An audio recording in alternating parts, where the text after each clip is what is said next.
warahmatullahi wabarakatuh. Selamat pagi anak-anak, bagaimana kabar kalian? Semoga kita selalu dalam keadaan sehat walafiat dan tetap semangat dalam mengikuti pelajaran. Baiklah, di pertemuan pagi ini kita belajar materi Bahasa Indonesia kelas 7 untuk SMP dan MTS. Adapun materi pembelajaran kita yaitu tentang definisi, ciri tujuan dan isi, serta ciri bahasa, teks laporan hasil observasi. Nah, anak-anak, tentu kalian masih ingat dengan materi kita sebelumnya. Pada pelajaran yang lalu, kita membahas tentang penyusunan teks prosedur. Nah, pada materi kita pagi ini, Ibu akan menyampaikan tentang definisi, ciri, tujuan dan isi, serta ciri bahasa teks laporan hasil observasi. Sebelum kita melanjutkan materi ini, ada baiknya Ibu akan menyampaikan tentang kompetensi dasar kita yaitu 3.7, mengidentifikasi informasi dan teks laporan hasil observasi berupa buku pengetahuan yang dibaca dan diperdengarkan. Adapun tujuan pembelajaran kita, setelah mengikuti seluruh rangkaian kegiatan pembelajaran, maka diharapkan siswa mampu mengenali tujuan dan isi teks laporan hasil observasi. Yang kedua, mengidentifikasi ciri bahasa teks laporan hasil observasi. Nah, anak-anak, kegiatan observasi atau pengamatan merupakan kegiatan sehari-hari yang sering kita lakukan. Kegiatan pengamatan yang kita lakukan tidak semua bisa disebut observasi.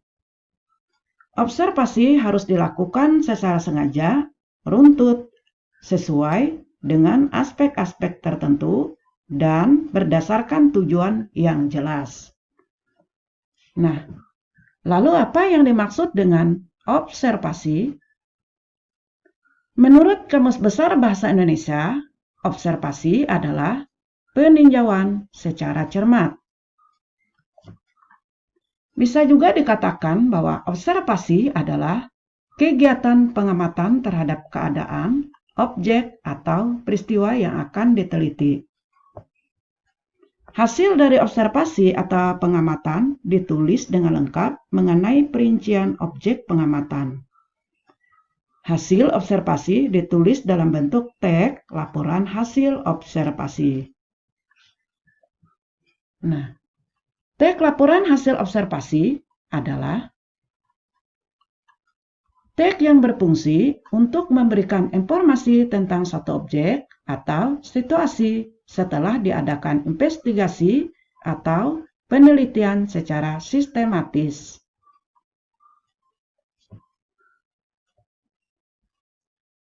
Teks laporan hasil observasi menghadirkan informasi tentang sesuatu hal secara terperinci, lalu dikelompokkan dan dianalisis secara sistematis. Laporan hasil observasi bisa berupa hasil riset secara mendalam tentang suatu benda, tumbuhan, hewan, konsep, atau ekosistem tertentu. Kemudian, teks laporan hasil observasi biasanya bersifat fakta yang dapat dibuktikan secara ilmiah. Nah, kemudian, apa saja ciri-ciri dari teks hasil observasi? Adapun ciri-ciri teks hasil observasi adalah yang pertama, teks hasil observasi disusun secara runtut. Yang kedua, data teks hasil observasi bersifat meyakinkan. Ketiga, teks hasil observasi dapat dibuktikan kebenarannya. Teks hasil observasi disusun dengan bahasa yang jelas dan mudah dipahami. 5. Isi yang dibahas adalah ilmu tentang suatu objek atau konsep. Yang keenam, objek yang dibahas bersifat umum. Dan yang ketujuh, memerinci objek atau hal secara sistematis dari sudut ilmu.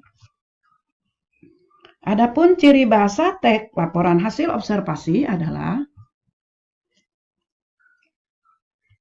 laporan hasil observasi merupakan bagian dari pemaparan ilmu pengetahuan.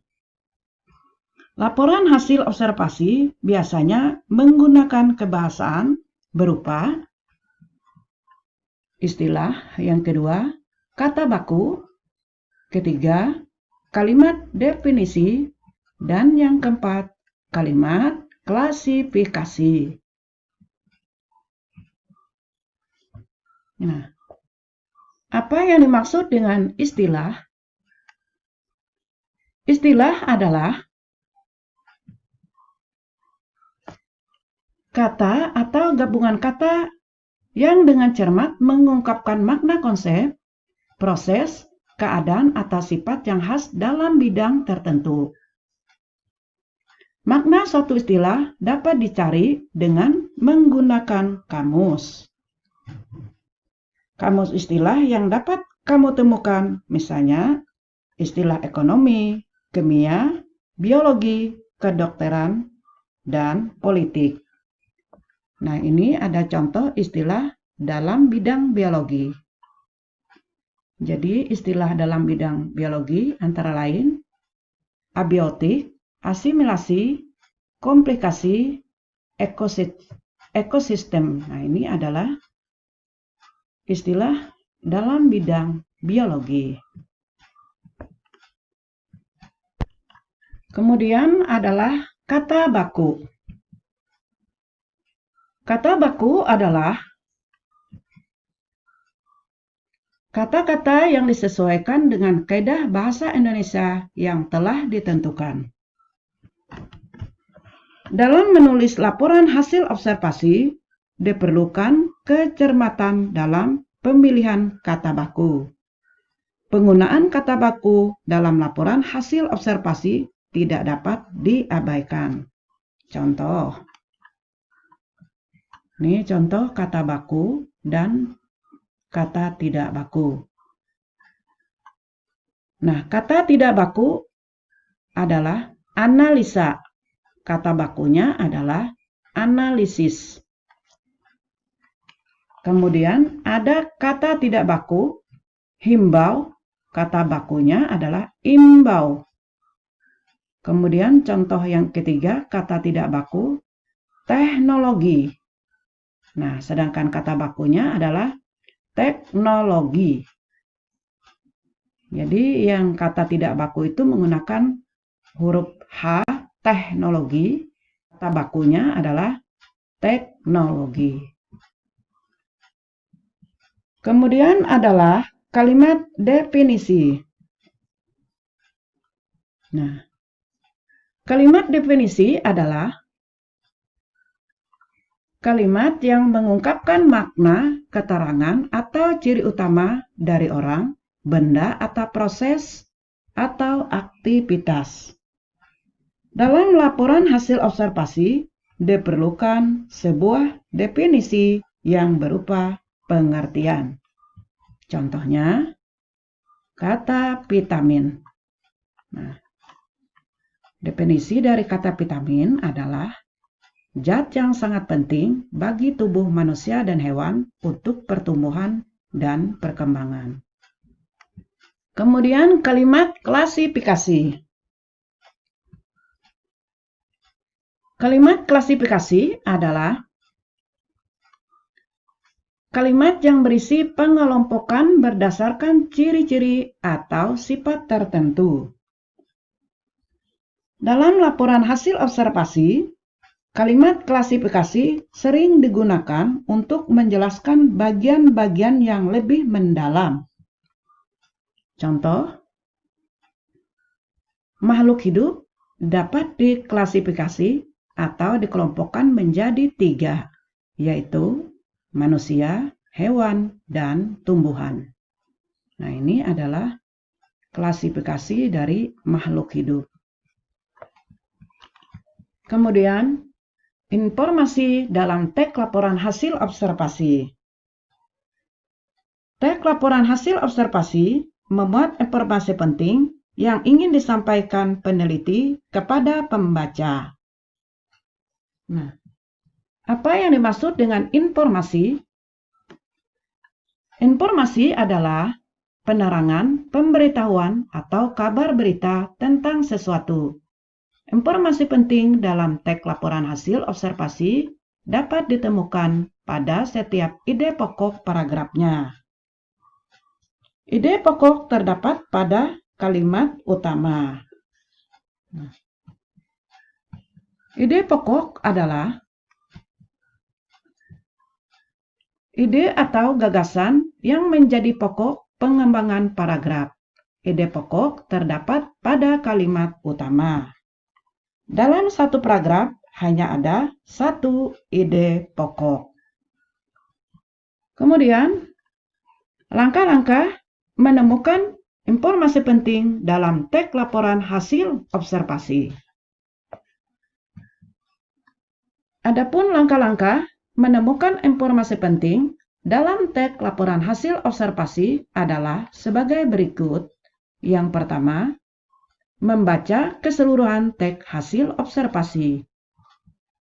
Yang kedua, memahami isi teks laporan hasil observasi. Yang ketiga, menemukan ide pokok pada setiap paragraf teks laporan hasil observasi. Selain menggunakan ide pokok, informasi dalam teks laporan hasil observasi dapat ditemukan dengan membuat pertanyaan-pertanyaan berdasarkan isi teks laporan hasil observasi tersebut. Jawaban-jawaban atau pertanyaan tersebut merupakan informasi dalam teks laporan hasil observasi. Bagaimana cara mengetahui perbedaan informasi pada teks laporan hasil observasi? Kamu sudah membaca dan memahami informasi dalam teks laporan hasil observasi. Informasi yang terdapat dalam setiap teks laporan hasil observasi berbeda satu sama lain. Kamu dapat mengetahui perbedaan informasi dalam teks laporan hasil observasi, yaitu dengan membandingkan 2 atau lebih teks. Kemudian perbedaan beberapa teks laporan hasil observasi terletak pada buku pengetahuan yang diobservasi. Selain perbedaan informasi teks, kamu juga bisa menemukan persamaan dan beberapa jenis teks laporan hasil observasi. Nah, demikianlah tentang teks observasi. Nah, ini ada soal, Ibu bacakan. Jelaskan apa yang dimaksud dengan teks laporan hasil observasi. Kemudian, yang kedua, sebutkan ciri bahasa teks laporan observasi. Ibu bacakan kembali lagi. Jelaskan apa yang dimaksud dengan teks laporan hasil observasi. Soal yang kedua, sebutkan ciri bahasa teks laporan observasi. Nah, untuk lebih jelasnya, kalian bisa melihat di buku Bahasa Indonesia di uji kompetensi 1, halaman 98. Jadi kalian bisa melihat di buku Bahasa Indonesia kita, uji kompetensi 1, halaman 98. Selamat bekerja, semoga sukses selalu. Nah, anak-anak, demikianlah yang dapat Ibu sampaikan. Salah hilap, mohon maaf. Terima kasih atas perhatiannya. Semoga bermanfaat. Ibu akhiri. Assalamualaikum warahmatullahi wabarakatuh.